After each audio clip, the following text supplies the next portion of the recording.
Hi, it's Irene Angard Agnell, and today I am in Stockholm, Sweden, in the beautiful harbour here, and this lovely view never ceases to amaze me. And it's actually the street where I grew up, and there you have the Nordic Museum behind me. It's just such a beautiful spot, and I'm delighted to share it with you today.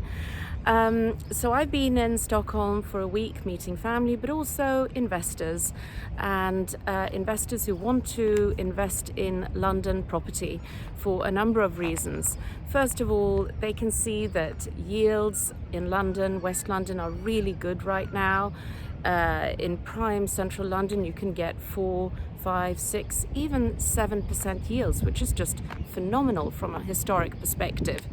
And what's especially attractive also to Scandinavian and Swedish investors is that the London property market is not as regulated as in Sweden. So it's much better for you as a landlord to be able to change rates, rents, and obviously all in accordance with the law, but it gives you as a landlord greater flexibility. And as you've heard me say before, the capital growth in London over time is phenomenal. There's always people who want to rent or to buy a home, and in the last 55 years the property values have 100-fold, and that is something certainly worth keeping in mind.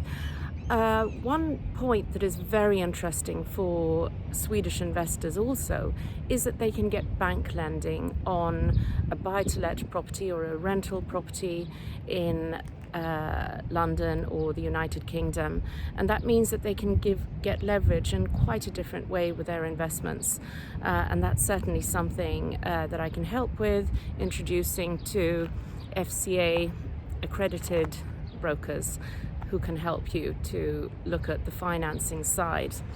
And what I think is also very important, especially with some people believe an increased security risk from the east, you know what I mean, it can be sensible to have diversification in a portfolio across asset classes, across currencies, and even jurisdictions, so that you can feel safe, and also it is safer for generational wealth. So with generational wealth in mind, some parents want to actually pass on their assets or help their kids to buy a property in London. Some might be studying at university and they prefer to actually have fellow flatmates pay rent to the parents or to the student instead of paying it to the landlord. Or indeed they want to help their child to get a long-term home in their own name in London.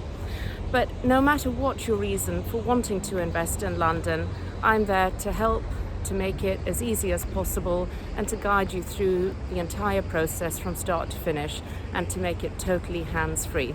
So get in touch in whatever way you prefer, or if you want, download my guide. Thank you for watching. Bye-bye.